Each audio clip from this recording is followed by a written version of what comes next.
Porque todo o que é nascido de Deus vence o mundo. E esta é a vitória que vence o mundo, a nossa fé.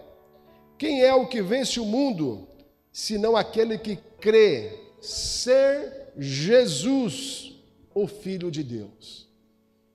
Muito obrigado, Senhor, a Tua palavra foi lida, nós Te louvamos, Jesus, porque o Senhor é um Deus que tem nos abençoado, nos agraciado e mostrado o caminho, Senhor.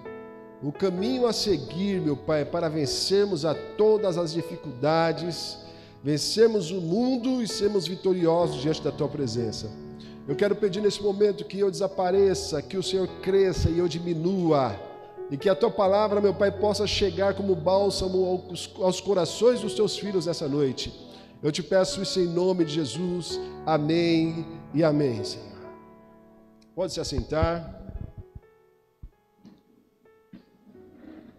Meus irmãos, só uma introdução. A palavra mundo aqui, ela é traduzida por reino espiritual da maldade, das trevas, ou sistema mundial, cultura, costumes e estruturas humanísticas. A palavra mundo também significa organizados sem a atuação de Deus. Então é isso que significa essa palavra mundo. Ela é diferente da palavra mundo utilizada em João 3,16, que diz, onde Jesus fala que Deus amou o mundo de tal maneira. Quando Jesus fala Deus amou o mundo de tal maneira, ele está falando de pessoas, amém? Ele está falando de pessoas, ele está falando de gente ali. Mas quando João fala de mundo aqui, João fala justamente daquilo que guerreia contra a igreja do Senhor. Ele fala daquilo que guerreia contra os costumes da igreja do Senhor, Ele fala justamente daquilo, meus queridos, que guerreia contra todos os princípios existentes na casa de Deus, Então, o mundo é justamente o que guerreia contra Deus. Então, quando João fala aqui, que nós precisamos vencer o mundo, é certo, não se trata de pessoas, não se trata de pessoas, porque nós, enquanto cristãos, nós não guerreamos contra pessoas, nós não guerreamos contra vidas, nós guerreamos contra os principados, da maldade que estão nos lugares celestiais. É contra esta maldade que a igreja do Senhor guerreia. Então nós estamos constantemente brigando contra as coisas do maligno. Nós estamos constantemente brigando contra todas as ofertas, que o diabo oferece. Nós precisamos brigar contra essas coisas para nós nos encontrarmos naquele grande dia santificados diante de Deus, como pessoas aptas a entrar nos céus pelas portas. Amém? Então, quanto a este mundo, nós vamos falar justamente sobre isso. E no verso 4, João diz o seguinte, porque todo aquele que é nascido de Deus, o nascido de Deus é aquele que um dia veio a Deus, acreditou em sua palavra, se rendeu a Deus e disse, tu és o meu Deus, eu vou te servir, te obedecer, aonde ires eu irei.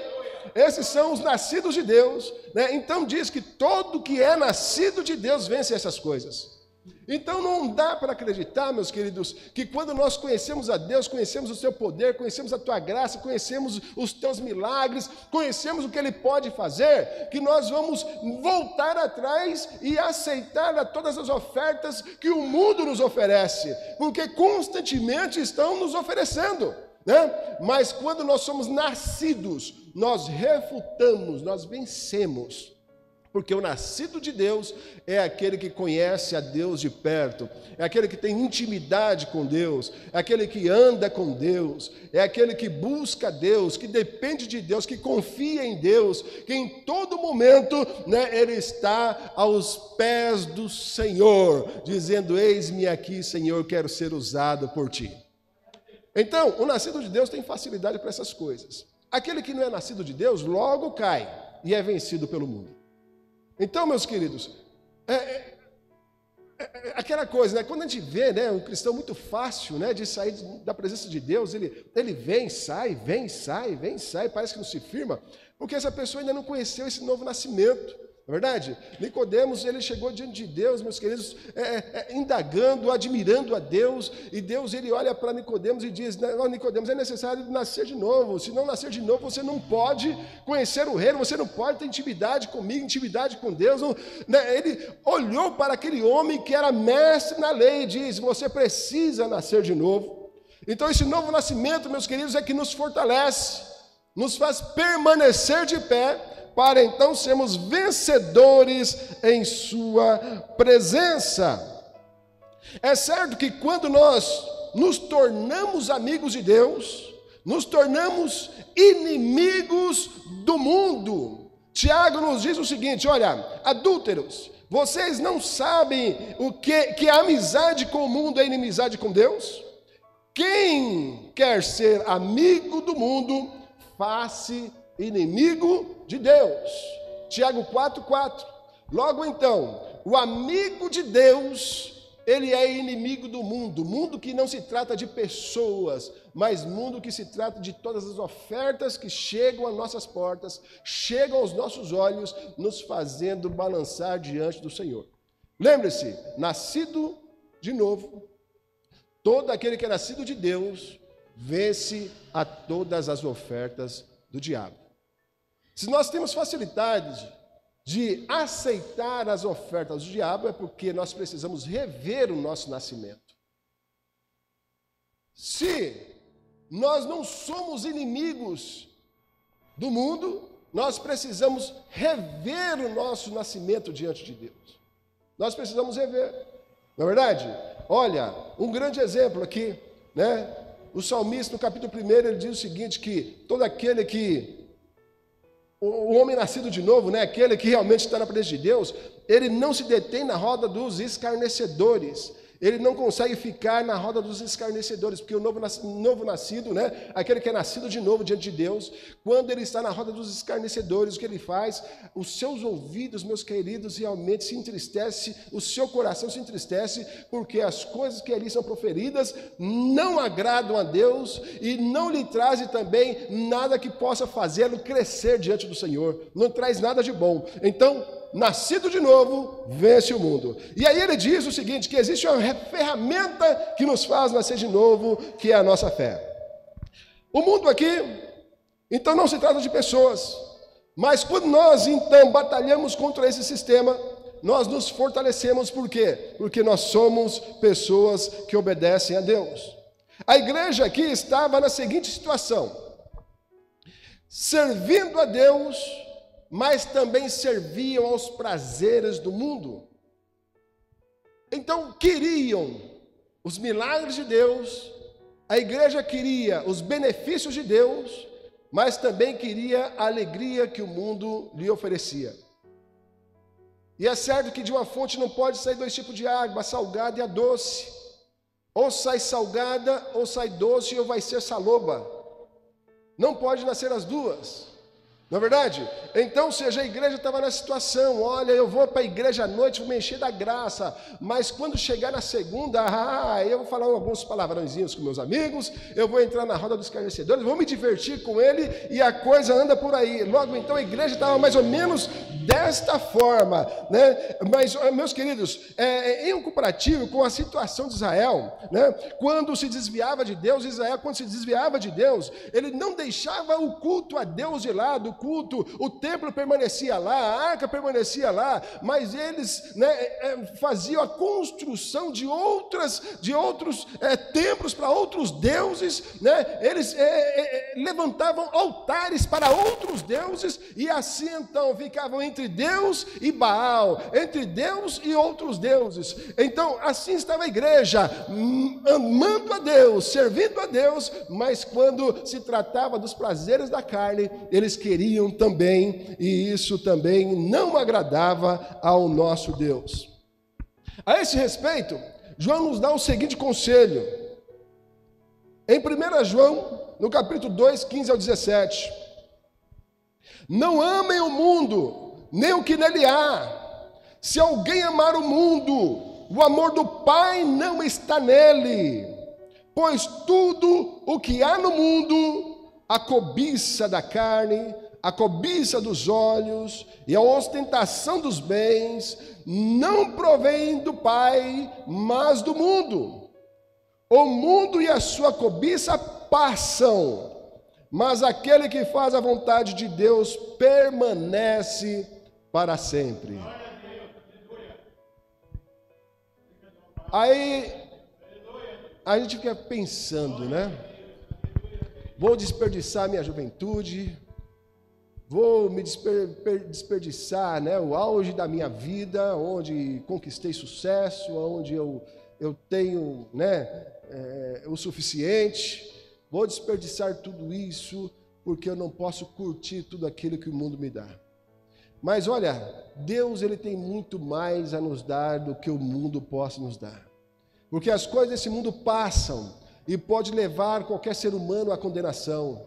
Mas as coisas que Cristo nos dá, ainda que venhamos nos abster de coisas aparentemente prazerosas para agradar a Deus, as coisas que Deus nos dá nos serve para este mundo, vivermos neste mundo e muito mais ainda vivermos uma vida eterna diante da Tua presença. Logo então, quando nós nos abstemos das coisas do mundo, de todos os pecados que existem no mundo, que nos são ofertados, logo então nós adquirimos para nós, meus queridos, a grande certeza que estaremos no gozo eterno com o Senhor. Naquele grande dia entraremos pelas portas, porque nós deixamos de ser amigos do mundo. Nós não concordamos com as coisas que o diabo nos oferece.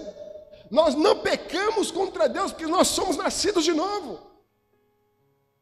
Nós não ficamos iludidos com as coisas que o diabo nos oferece, porque nós somos nascidos de novo, nós somos nascidos em Deus.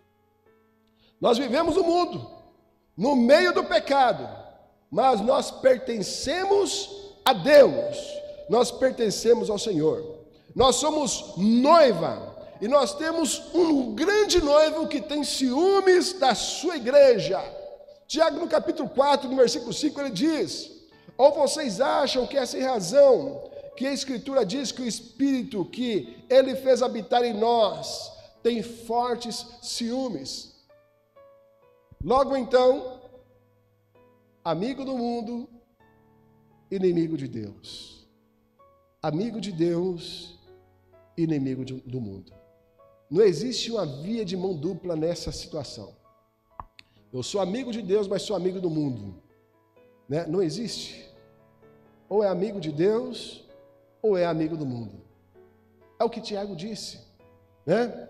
E então, como nós somos tratados com carinho por um Espírito que cuida da gente, com aqueles ciúmes especial que vem dos céus, não é verdade? Porque ele quer a atenção total do cristão para com Deus, né? Então, ou seja, assim como o esposo, né, que realmente, assim como o noivo, que olha para a sua noiva e quer a sua noiva ataviada da melhor forma possível, somente para ele, para que possam viver uma vida até a morte juntos, né? O esposo também, que é Jesus Cristo, ele espera que a sua igreja se case com ele, imaculada, sem manchas. Jesus não quer casar com a esposa que pensa o tempo todo no amante, mas ele quer realmente casar com a igreja que está o tempo todo pensando em ser fiel a ele. No grande dia, quando se casar, está para sempre com ele. É nisso que Jesus pensa. É numa igreja que olhe para ele e diga: eu quero viver somente para ti, somente contigo para a eternidade. E para darmos então continuidade à nossa amizade com Deus, nós precisamos lutar constantemente contra o mundo. Contra o mundo, nós precisamos estar lutando constantemente contra o mundo. Nós precisamos estar lutando constantemente contra a natureza humana. Paulo, falando aos romanos sobre suas próprias fraquezas, ele diz, Romanos no capítulo 7, versículo 18: porque sei que na minha pessoa, isto é, na minha carne, não reside bem algum, porquanto o desejar o bem está presente em meu coração, contudo não consigo realizá-lo. Paulo então tinha uma luta interna, porque ele sabia que ele precisava agradar a Deus o tempo todo. E ele tinha desejo de agradar a Deus, ele tinha vontade, mas aí ele se pega fazendo aquilo que desagradava a Deus. Por quê? Porque ele entendia que era uma fraqueza que ele tinha na alma. Logo então, em Romanos no capítulo 8, 5, ele diz: os que vivem segundo a carne têm a mente voltada para as vontades da natureza carnal. Entretanto, os que vivem de acordo com o Espírito têm a mente orientada para satisfazer o que o Espírito deseja. Logo então, meus queridos, ou vivemos da carne, ou vivemos no Espírito.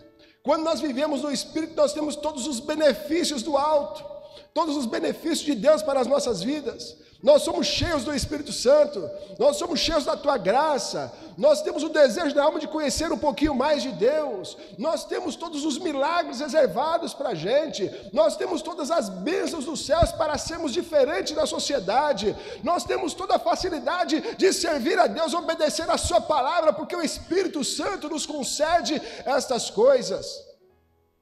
Mas se nós nos inclinarmos para a natureza carnal, nós vamos ter um desejo desenfreado pelo pecado, um desejo desenfreado por aquelas coisas que realmente nos distanciam do Senhor. Logo então, nós precisamos, o que é nascido de Deus, ele vence o mundo justamente por quê? Porque ele se inclina para as coisas espirituais, ele se inclina para as coisas que vêm do alto. E quando nós nos inclinamos para as coisas espirituais, nós somos agraciados por uma compreensão limpa como uma água cristalina daquilo que Deus requer de nós. Em Gálatas, no capítulo 5, versículo 16, a palavra nos diz, Paulo nos diz: portanto vos afirmo, vivei pelo Espírito, e de forma alguma satisfareis a vontade da carne. Logo então nós precisamos a cada dia nos encher de Deus, nos encher da sua graça. E quando nós nos enchemos de Deus, se nós vivemos no Espírito, nós então não sentiremos nenhum desejo de satisfazer os prazeres da carne, porque os prazeres da carne são ofertas dadas pelo mundo. E como diz o tema, nós estamos no mundo, mas não somos do mundo. Por quê? Porque o mundo não pode nos comprar, o mundo não pode nos vencer, o mundo não pode nos colocar para baixo, não pode nos destruir. Por quê? Porque se somos nascidos de novo, nós somos vitoriosos sobre ele. É a nossa natureza humana quem diminui a nossa fé. Lucas, no capítulo 18, 8, meus queridos, ele nos diz o seguinte: eu lhes digo, ele lhes fará justiça e depressa, contudo, quando o Filho do Homem vier, encontrará fé na terra? Por que ele diz isso? Porque o mundo nos faz almejar as delícias que Deus desaprova. O mundo traz confusão ao discernimento. Quando nós começamos a olhar para a palavra de Deus, mas desejar as coisas do mundo, é como pegar a Bíblia para ler, e você liga um filme na TV, e aí você está lendo a Bíblia, mas está com rabo de olho na TV, você não se concentra na palavra e nem se concentra no filme. Por quê? Porque você não deu atenção diretamente para aquilo que você precisava fazer, que é ler a Bíblia Sagrada.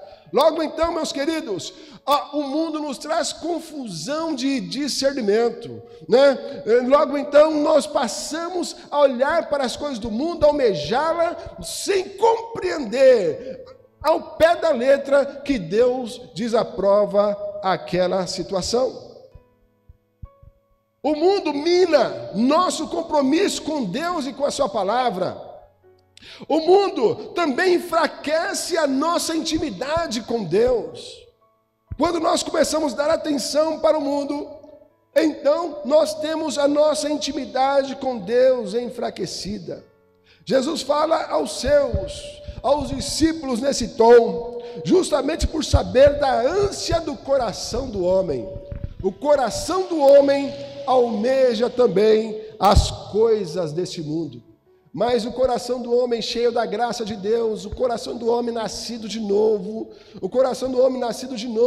ele almeja pelas coisas dos céus. E esse não é enganado pelas ofertas do diabo. Esse com certeza não é enganado pelas oferendas deste mundo, porque quando ele é nascido de novo, somente Deus lhe interessa, somente as coisas de Deus lhe interessam.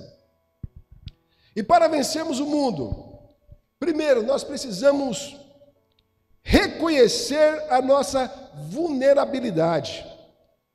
Nós não podemos ser autossuficientes. Nenhum cristão é autossuficiente. Não adianta eu chegar diante de Deus e dizer: Deus, não se preocupe mais comigo. Eu estou tão santo o suficiente para vencer qualquer batalha. Fique tranquilo. Não existe cristão autossuficiente. Nós precisamos reconhecer o quê? A nossa vulnerabilidade. Nós precisamos compreender que nós somos seres humanos, que nós dependemos de Deus, nós precisamos de Deus, nós precisamos do Senhor para poder realmente nos fazer encher da sua graça, do teu Espírito, para nos fortalecer, para quando as ofertas do mundo vier, nós então estarmos fortalecidos o suficiente para vencer em nome de Jesus. Segundo, nós temos que reconhecer que nós precisamos da ajuda de Deus. Quando nós reconhecemos que precisamos da ajuda de Deus, é o que Deus mais quer, porque Deus quer ajudar. Mas Deus não é um Deus intrometido, que chega em minha tenda sem ser convidado. Eu preciso dizer para Ele: Deus, eu preciso de Ti, eu necessito da Tua graça, eu necessito do Teu poder, eu abro meu coração para Ti, Senhor, trabalha conforme a Tua vontade, Senhor, eu abro a minha alma para que o Senhor venha e me encha da Sua graça, e me faça um cristão feliz em Sua presença, um cristão que realmente não olhe para trás, mas olhe para frente, olhe para o alto, olhe para Ti e queira, deseje a Sua vontade em minha vida. Eu preciso fazer isso. Eu preciso então reconhecer que eu preciso de Deus. Quando eu reconheço que eu preciso de Deus, então eu me torno humilde diante do Senhor, né? Porque nenhum humilde pede ajuda, né? Aquele que não é humilde dificilmente pede ajuda a alguém. Mas quando eu demonstro essa humildade diante de Deus, dizendo: eu preciso de Ti, logo então Deus abre as portas dos céus e urgentemente Ele desce para te ajudar, desce para me ajudar, porque esse é o grande interesse de Deus. Terceiro, nós temos que nos empenhar em obedecer a Deus. E o empenho em obedecer a Deus consiste na nossa fé. Na nossa fé. Ele diz então: porque tudo que é nascido de Deus vence o mundo, e esta é a vitória que vence o mundo, a nossa fé. É a fé que vence o mundo. Nós somos nascidos, mas para continuarmos então diante de Deus fortalecidos, nós temos que nos empenhar em obedecer a Deus. E como eu me empenho? Eu empenho ouvindo a voz de Deus quando o pregador fala. Eu me empenho em obedecer a Deus quando eu leio a sua palavra e trago para o meu coração, quando eu trago para a minha alma, como realmente uma ferramenta necessária para me fazer moldar diante do Senhor. Então, quando eu me empenho em essas coisas, isso somente pela fé eu consigo fazer. E João diz que a grande ferramenta que vence o mundo é a nossa fé. Quando eu acredito em Deus, o mundo não me vence. O pecado não me vence. O pecado chega à tenda, mas não me vence. Martinho Lutero, ele tinha uma briga contra o diabo, constantemente brigava contra o diabo. E ele disse que uma certa vez o diabo chegou no seu ouvido e disse: Martinho Lutero, me dê a chave do seu coração. E ele disse o seguinte: olha, a minha chave, a chave do meu coração, eu tranquei a porta e dei na mão de Cristo, vá até Ele. Pede a Jesus. Se Jesus lhe der a chave do meu coração, você pode pegar, entrar e fazer o que quiser. Logo então, a fé é justamente essa chave. Quando eu deposito a fé em Deus, que o diabo vem tentar me atrapalhar a minha caminhada diante do Senhor, sabe o que acontece? Deus, Ele olha do alto do céu e diz: está nas minhas mãos a fé desse homem. Não há quem vença ele, porque a fé dele está em minhas mãos, a chave da sua alma está em minhas mãos. Ele acredita em mim, e nós podemos dizer, vai até onde Satanás, você quer me vencer, vai até Deus, porque a minha fé, a chave da minha alma está depositada nas mãos de Deus, está nas mãos do Senhor, e eu obedeço a Deus, obedeço a Ele, faço o que Ele quiser, porque a fé consiste em realmente obedecer cegamente àquele em quem você acredita, em quem você acredita. Isso é a fé. Logo então, eu acredito cegamente no Senhor, o que Ele fizer está bem feito, o que Ele tem para mim está muito bom, e eu acredito que tudo que o Senhor não faz por mim, Ele faz melhor, né? Ele faz realmente o que é melhor para mim, ainda que seja o seu silêncio é bom para mim, ainda que seja uma batalha, uma luta, é bom para mim, ainda que seja realmente uma dificuldade, é bom para mim, porque Deus, Ele somente faz o que é melhor para mim. Então, quando eu acredito, eu não resmungo, eu não reclamo, eu olho para Deus e digo, Senhor, eis-me aqui, faça o teu querer, e que o Senhor tenha misericórdia da minha alma, o Senhor tenha misericórdia da minha carne, o Senhor tenha misericórdia de mim. Né? A mim cabe buscar a misericórdia de Deus. A fé em Cristo não nos serve somente para a cura e para a solução dos nossos problemas, né? A fé em Cristo serve também para a obediência ao Senhor. Eu preciso crer que a palavra de Deus é verdade. Eu não posso crer somente que Deus pode curar, somente nisso. Não, Deus pode curar, Deus pode operar milagres. Eu não posso somente crer que Deus pode ressuscitar vidas. Não, Deus pode ressuscitar vidas, mas eu não posso crer somente nisso. Eu não posso crer somente que Deus pode solucionar todos os meus problemas. Deus pode fazer isso, é claro que pode, mas eu não posso acreditar somente nisso. Eu preciso acreditar que Jesus Cristo é o caminho, a verdade e a vida. Ninguém vai ao Pai a não ser por Ele. Eu preciso acreditar que Jesus Cristo subiu ao céu e mandou para estar em nós o Espírito Santo, e Paulo diz que nos tornamos então templo do Espírito. Eu preciso acreditar nisso. Eu preciso acreditar que Deus exige que eu ame os meus irmãos. Eu preciso acreditar que Deus exige que eu ame a Deus. Eu preciso acreditar que a obediência a Deus é um ponto crucial para a minha intimidade com Ele. Eu preciso acreditar nessas coisas. Se eu acredito na palavra de Deus, se eu acredito na vontade de Deus, meus queridos, todas as outras coisas serão acrescentadas. Não são pontos principais a busca pelos milagres dessa vida.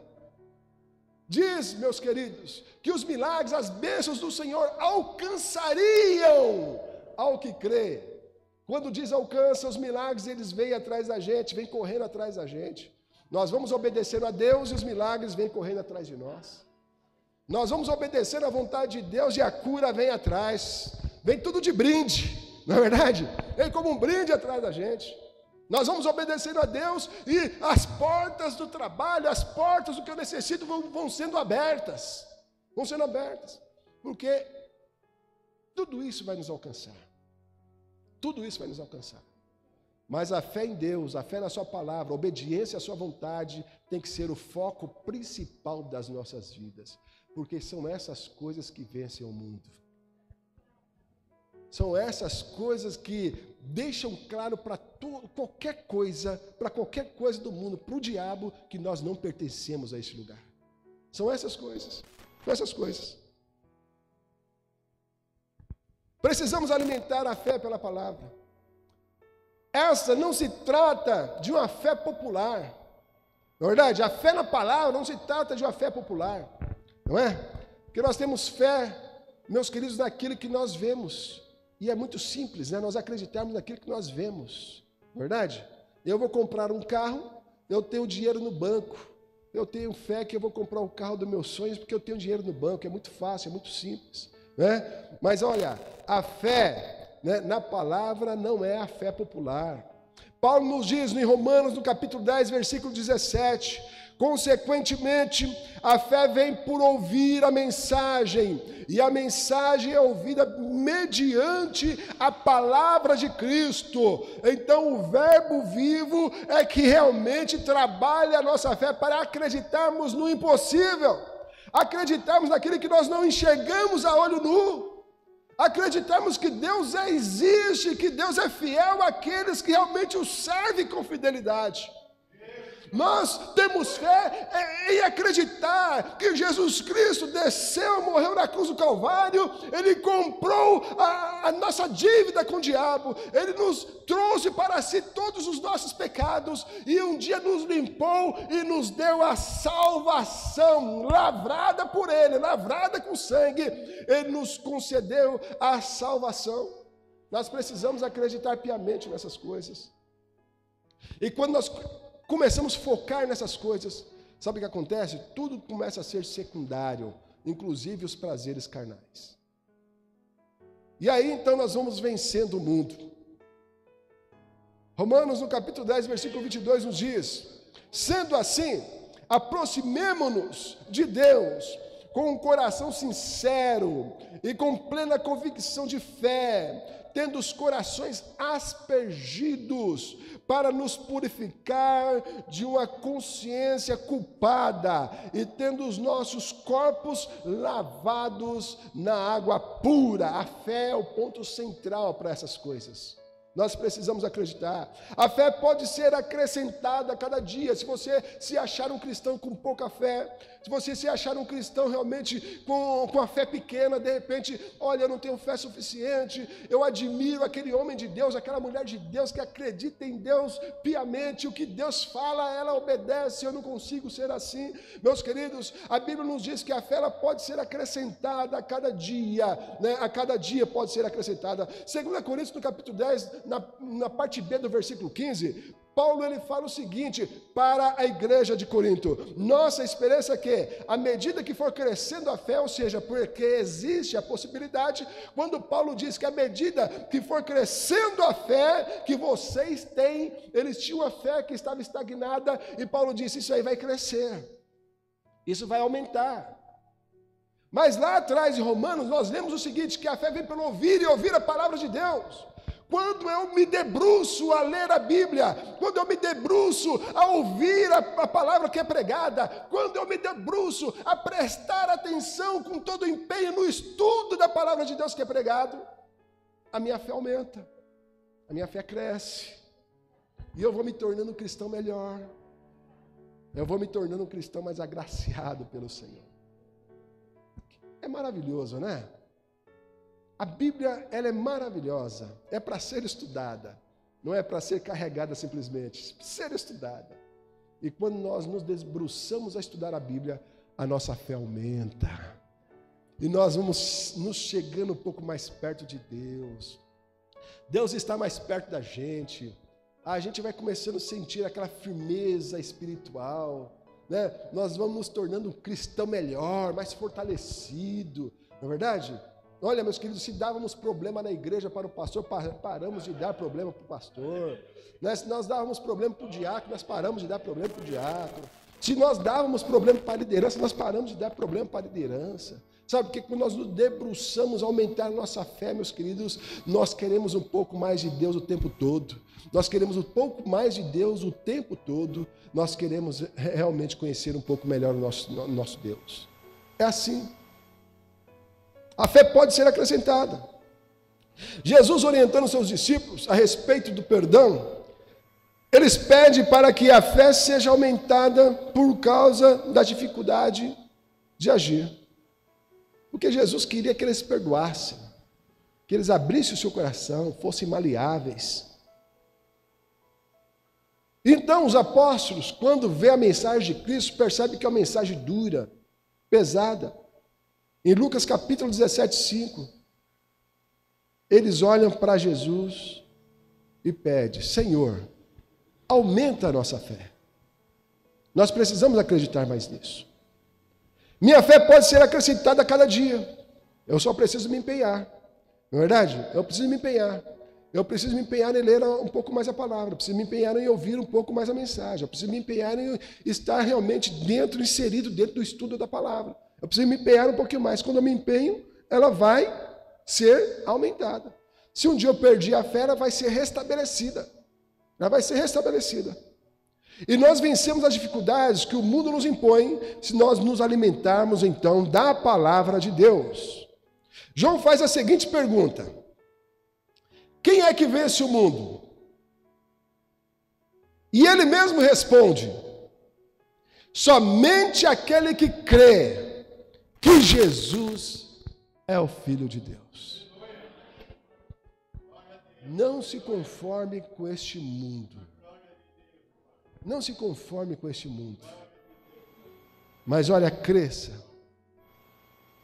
Romanos, no capítulo 12, versículo 2. No versículo 2, a palavra nos diz o seguinte: e não vos conformeis com este século, mas transformai-vos pela renovação da vossa mente, para que experimenteis qual seja a boa, agradável e perfeita vontade de Deus. E como nós transformamos a nossa mente? Aprendendo mais. Sim ou não? A criança cresce e ele só é transformada no adulto com aprendizado. Tranque a criança numa casa e ensine para ela somente o que é de criança. E ele vai ser um crianção quando crescer. Não é? Mas não, você vai soltar a criança. Existe o tempo de você conversar com ela como criança, brincar com ela como criança. Existe o tempo de você falar um pouquinho mais sério com ela, né? E dizer que já está crescidinha ou crescidinho.